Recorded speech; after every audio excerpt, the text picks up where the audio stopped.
Welcome to Six Sigma Black Belt, Course 1, Module 6, Business Measures. Benchmarking is the process of comparing a current product or process with another. We do this for many reasons. We may seek to find best practices, drive improvement, or gain competitive advantage. We can limit our scope to the competitors in our market or look at unrelated business entities. Let's explore the different types of benchmarking, the method, dangers, and best ways to compare our findings. Process benchmarking focuses on specific work processes. An example would be the warranty process. This type of benchmarking seeks to find best practices from many companies that perform similar work functions. Performance benchmarking seeks to assess the competitive performance of products among several competitors. Price, features, reliability, and quality are primary areas of interest in these forms of benchmarking. Project benchmarking is easier than benchmarking business processes because we typically look outside our scope of direct competitors. Even though the goals can vary from business to business, many projects follow a similar set of steps from introduction through implementation.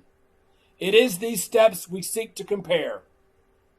Project management benchmarking is useful in selecting new techniques for planning, scheduling, and controlling the project. Strategic benchmarking examines how companies compete. Strategic benchmarking moves across industries seeking to identify the winning strategies that have propelled companies to success. Knowing our strongest competitors and what they are known to excel at helps us to best measure ourselves and improve. In some situations, there may not be a related process across some businesses. We can resort to reimaging the process based on loosely related methods. It is best to assess our position based on a difference rather than the actual state. An assessment of any measure is relative and should not be literally embraced as our desired destination, strategically speaking.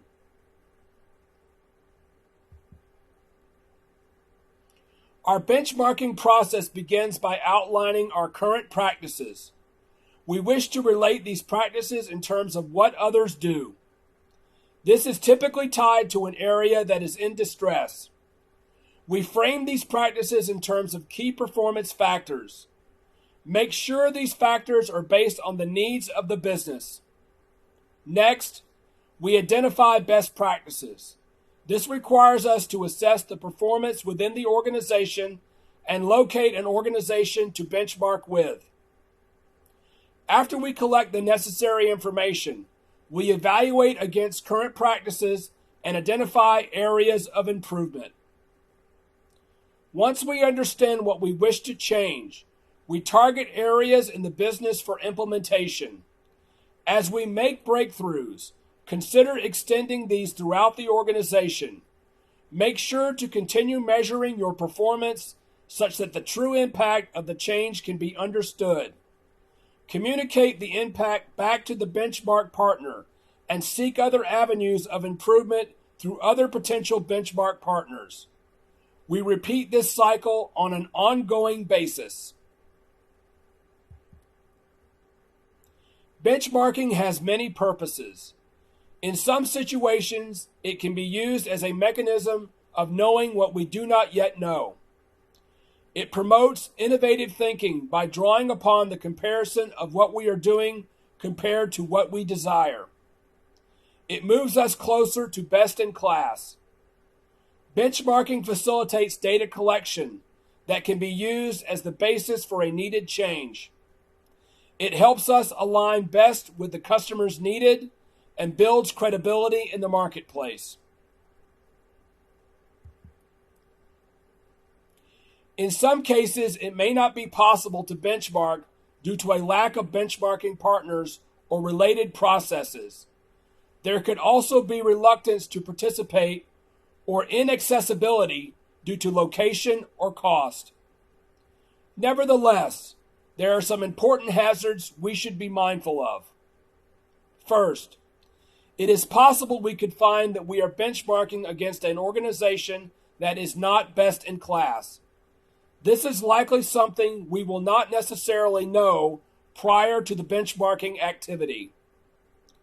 Benchmarking can promote innovation, but in some cases it could impede innovation. Using data without the consideration of the needs of the company can move the aims of the organization in the wrong direction. Sometimes companies will assert that they are already best in class and feel that benchmarking would only serve to expose them to threats from competitors.